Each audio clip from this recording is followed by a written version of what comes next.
చేసుకుంటున్నాము.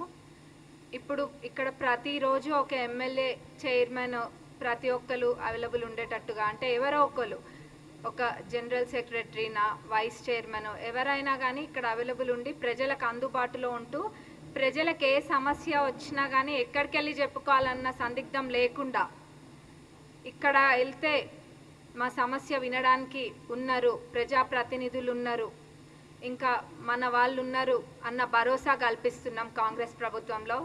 గతంలో ఎవరు కూడా ఇంత చేరువగా ప్రజలకు వెళ్ళలేదు. ఇక్కడ మరి వాళ్ళు ఫామ్ హౌస్ పరిపాలనలు చేసుకుంటూ వచ్చిండ్రు. కానీ కాంగ్రెస్ ప్రభుత్వంలో మీరు చూసినట్టయితే మా గౌరవ ముఖ్యమంత్రి గారైన మంత్రులు, ఎమ్మెల్యేలము ప్రతి ఒక్కరు ఎవరం కూడా విశ్రాంతి అనేది లేకుండా ఎల్లప్పుడూ ప్రజలకు అందుబాటులో ఉంటున్నాము. అందులో ఎటువంటి సందిగ్ధం లేదు. ఇప్పుడు ఈరోజు కూడా ప్రజావాణిలో చాలామంది వచ్చినారు, వాళ్ళకున్న సమస్యలన్నీ కూడా చెప్పినారు. ఎస్పెషల్లీ రేషన్ కార్డ్స్ ఇళ్ళ గురించి ఎక్కువ మంది వస్తున్నారు. రేషన్ కార్డ్స్ ఎందుకంటే లాస్ట్ 10 years కూడా ఎవరికి కూడా రేషన్ కార్డ్స్ అనేది ఇవ్వలేదు. ఎంతసేపు ఎక్కడైతే బై ఎలక్షన్స్ వచ్చినాయో అక్కడ అంటే వాళ్ళ జనాలను ఒక ఓట్ బ్యాంక్ లెక్క చూసినారు అంతే. బై ఎలక్షన్స్ వచ్చిన దగ్గర ఇచ్చినారు అంతేగాని వేరే ఎవరికి కూడా రేషన్ కార్డులు ఇవ్వలేదు. ఇప్పుడు ఆల్రెడీ రేషన్ కార్డులు వస్తున్నాయి. ఇప్పుడు అర్హులైన ప్రతి ఒక్కరు, ఇంకా రాని వాళ్ళు ఎవరైనా ఉన్నా అప్లై చేసుకోండి. ప్రతి ఒక్క అర్హులకి ఇర్రెస్పెక్టివ్ ఆఫ్ పార్టీస్ మీకు ఖచ్చితంగా రేషన్ కార్డులు వచ్చి తీరుతాయి. ఇల్లు కూడా అంతే. ఇల్లు 2-3 విడతలుగా వస్తున్నాయి. ఆల్రెడీ మా నియోజకవర్గం, అంటే మా నియోజకవర్గం అనే కాదు ప్రతి నియోజకవర్గానికి కూడా ఇందిరమ్మ రాజ్యంలో ఇందిరమ్మ ఇల్లు ప్రతి పేదవాళ్ళకి రావాలన్న సంకల్పంతో మేము ముందుకెళ్తున్నాము. మా నియోజకవర్గానికి కూడా వచ్చినాయి. అందులో భాగంగా 3500 ఇల్లు, ప్రతి ఇల్లు కూడా అర్హులైన పేదవాళ్ళకి పెట్టియడం జరిగింది. అంతేగాని గతంలో వాళ్ళ లెక్క కండువా వేసుకున్న వాళ్ళకి కాదు, మీరు పార్టీ మారాలి అని వాళ్ళు ఇబ్బందులు పెట్టినట్టు కాదు. ఇది ఒక ప్రజా ప్రభుత్వం, ప్రజలకి ఎల్లప్పుడూ అందుబాటులో ఉండే ప్రభుత్వం, ప్రజలకి అనుకూలంగా ఉండే ప్రభుత్వం, ప్రజల సమస్యలు తెలుసుకోవడానికి ప్రజలలో ఒక్కలుగా ఉండే ప్రభుత్వం. దానికి నిదర్శనము ఈ ప్రజావాణి అయినా కానివ్వండి, పాదయాత్ర అయినా ఏవైనా కానివ్వండి, అన్నీ ప్రతి ఒక్కటి ప్రజలకు అనుకూలంగా ఉండే విధంగానే చేస్తున్నాము. ఫైనాన్షియల్గా కూడా ఎన్ని క్రైసిస్ ఉన్నా కానీ ప్రజలకి మాట ఇచ్చినాము అని చెప్పి వాళ్ళకి చెప్పిన దానికన్నా ఒకటి ఎక్కువనే, అంటే ఏది ఉపయోగపడుతుంది ఎక్కువ ప్రజలకి అని చెప్పి పేదవాళ్ళకి ఆ విధంగా చేసుకుంటూ ముందుకెళ్తున్నాం.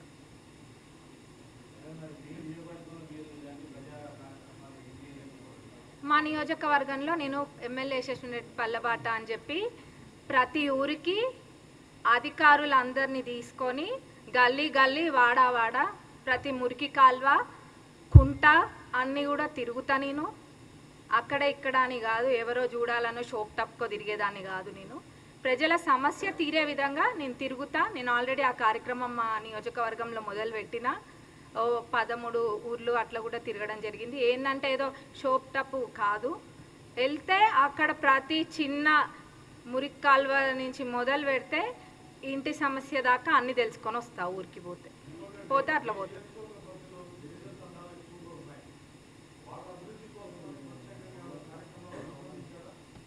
గిరిజనులకి ఎక్కువ ప్రాధాన్యత తప్పకుండా మా కాన్స్టిట్యున్సీలో ఇస్తాము.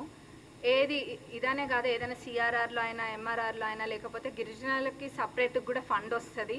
కానీ వేరేవి వచ్చినా కానీ, ఇల్లు అయినా కానీ, తండలైన ఇట్లాంటివి ఉన్న దగ్గర ఎక్కువ వాళ్ళకే పెట్టడానికి నేను మా నియోజకవర్గంలో 100% చేస్తాను. ఎందుకంటే వాళ్ళ దగ్గర అభివృద్ధి తక్కువ ఉంటుంది కాబట్టి వాళ్ళకే ఫస్ట్ ప్రియారిటీ మా దగ్గర నేను ఇస్తాను.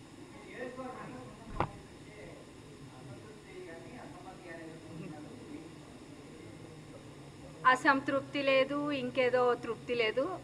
అందరి తృప్తి కోసం వాళ్ళు అట్లా మాట్లాడుకుంటారు అంతే. దాని గురించి ఏముంటుందండి. ఇప్పుడు ఏదో రాజకీయంగా ఎత్తులు జిత్తులు అట్లాంటివి చేసేనికి కూడా నాకు రాదు. డెవలప్మెంట్ గురించి నేను మాట్లాడతా, ప్రజలకు ఏమైనా సమస్య ఉంటే నేను చూస్తా, అది నా అజెండా. అంతేగాని ఎవరో ఏదో అనుకుంటున్నారు, ఎవరికో ఏదో కడుపు మంట వచ్చింది వాళ్ళకి అన్నది నాకు అనవసరం. మా పార్టీ ప్రతి కాంగ్రెస్ కార్యకర్తని కంటికి రెప్పలెక్క కాపాడుకుంటాం. వాళ్ళ మనసులో ఎవరికైనా చెడు ఉద్దేశం ఉన్నా కానీ, నన్ను ఎవరైనా తిట్టినా కానీ నా ఎదురుగాకి వస్తే అన్న బాగున్నారా అని అడుగుతా.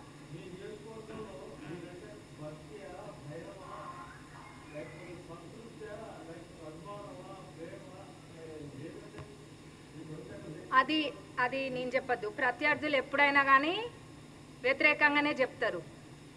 అది నేను ఎట్లా చెప్తా అండి? ఇప్పుడు నా మీద ప్రజలకేముందన్నది ప్రజలు చెప్తారు. నాకు వాళ్ళ మీద ఏం ఆలోచన ఉందన్నది అడిగితే నేను చెప్పగలుగుతా. నాకు వాళ్ళు నన్ను నేను ఎవరన్నది అంత తెలియనప్పుడు కూడా మా అత్తమామలు చేసిన సేవా కార్యక్రమాలే కానివ్వండి, వాళ్ళ సొంత డబ్బులతోటి వాళ్ళు చేసిన అభివృద్ధి అవన్నీ కూడా చూసి నా మీద నమ్మకంతో వాళ్ళ ఆడబిడ్డ లెక్క అనుకొని నన్ను గెలిపించినారు.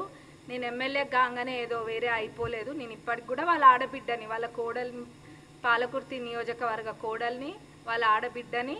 వాళ్ళకి ఏ సమస్య ఉన్నా కానీ నేను ముందుండి చేస్తాను.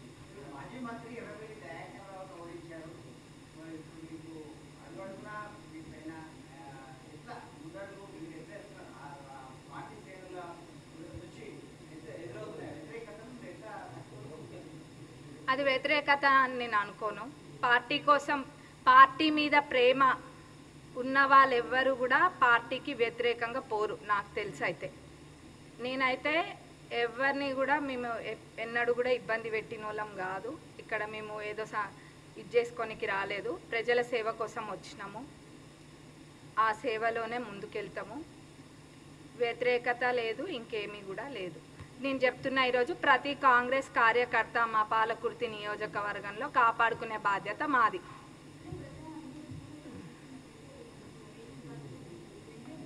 అవునండి.